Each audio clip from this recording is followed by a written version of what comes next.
Hi, this is Movie Crank, and today we're gonna talk about Tulsa King Season 2, Episode 7. This episode sped things up a notch, and I think that's a good thing. We got quite a lot to unpack here, and before I go into the details, I'll give you guys a quick recap of the plot.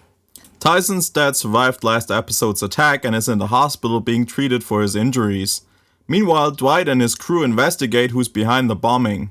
Having been with his father at the time, Tyson blames himself for what happened to his dad and plans to take revenge. The mob in New York, on the other hand, still struggles from infighting, and some members go behind Chicky's back. First of all, I'm glad that Tyson's father didn't die, because that would have made Tyson an even bigger idiot. I like his character though, and I think his family doesn't deserve to be one of Dwight's collateral damages. On the other hand, I feel his father's well-being after the attack is kind of a stretch. I don't believe you. That bomb realistically should have killed him, or at least give him worse injuries than the ones he actually got. Anyways, Dwight and his group are investigating who could have planted the bomb. They think of Bevilacqua and the mob in New York. So Dwight calls Chicky and confronts him whether he tried to kill him. He denies it, and yeah, they could have been behind it, but I didn't think so since they were hesitant and came up with the idea of the sit down in the first place. What bugged me though is that Dwight only called the mob instead of calling Bevilacqua as well. Just like Dwight said early on, they should keep an open eye and look for all facts on who actually did it and not jump to conclusions.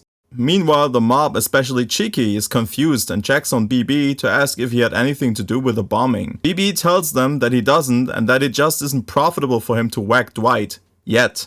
His members, on the other hand, are eager to kill Dwight and his team already. I wonder if they will upstage him at one point and plan a coup. So this is an interesting development, because BB still keeps the door open to getting rid of Manfredi, but in the time between, he wants to get a piece of the cake Dwight built for himself. I teased it in the last review that I would like for them to join and be partners in crime in the future, because I particularly like to see Frank Grillo and Stallone take care of all the corrupt wannabe mobsters, but I guess we gotta see. This isn't the only major milestone though. Margaret, who runs the stable Dwight visits often, has been on and off about being Dwight's love interest. In this episode, she clearly states that despite his dangerous lifestyle, she wants to build a future with him.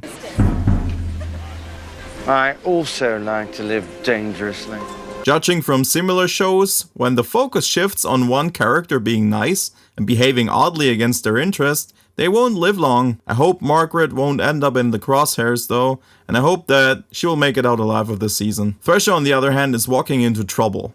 Dwight pays him a visit after running into several dead ends investigating, and threatens to destroy him and everyone he's involved with. Turns out his associate was behind the attack, and Thresher's in over his head. They get rid of the car used in the attack and plan their next hit on Manfredi's crew. But now back to the driving element this episode. Tyson. Since he is frowned upon by his family because of the car attack on his dad, he decides to talk to Dwight on how to deal with the bombers, only for the guy to tell him to be more patient and review the evidence before striking.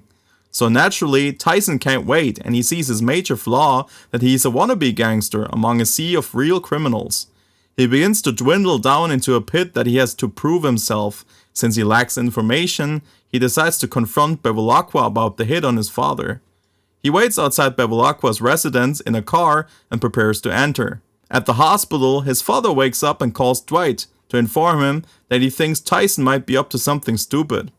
Dwight contacts Tyson and tells him to stand down, but it's too late, and one of BB's henchmen drives in Tyson's direction and opens fire at his car. Tyson returns fire and wounds the henchman, who then wrecks his car. Boy, that escalated quickly. Looking at the situation at hand, it seems there will be severe consequences following Tyson's attack. I don't think Bevilacqua will take out all the brakes, but he will definitely retaliate for the hit on his henchman, since it's the second guy who got killed or injured by Manfredi. His patience is being tested extensively, and on top of that, he thinks he didn't get a good deal. I for one am excited to see how this will unravel. I was scared in the beginning of this episode because having Tyson's father survive with minor injuries just took tension out of it and made things too safe for my liking. We're well past the middle of the season and the stakes should be high already, so I'm glad that there is danger ahead for the group and we have to fear for Tyson and the rest of Dwight's crew.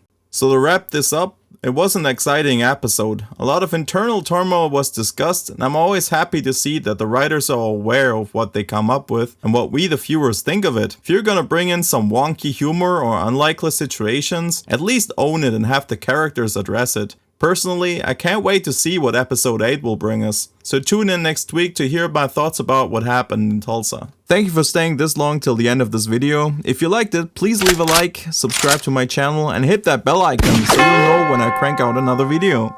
Stay tuned, and I'll see you in the next one. Bye.